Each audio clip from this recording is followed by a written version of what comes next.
How to remove debit or credit card from your Apple ID.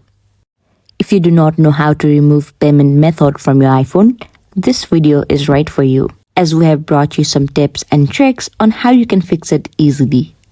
But firstly, all you have to do is go and tap on your settings.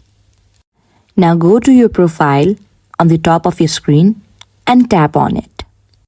Now scroll down on your screen and tap on the option called Media and Purchases, which will show you your account.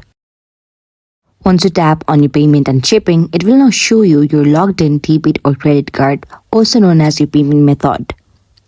Tap on your payment method as I'm tapping on UPI. Now all you have to do is tap on the last option, which is called Remove Payment Method. Once you tap on it, it will automatically be removed when you tap on the option called Remove. Once you tap on it, it will easily remove credit or debit card from your Apple ID. In this way, you can easily remove payment method from your iPhone. If you found my video helpful, make sure to give a big thumbs up and subscribe to our channel. Thank you.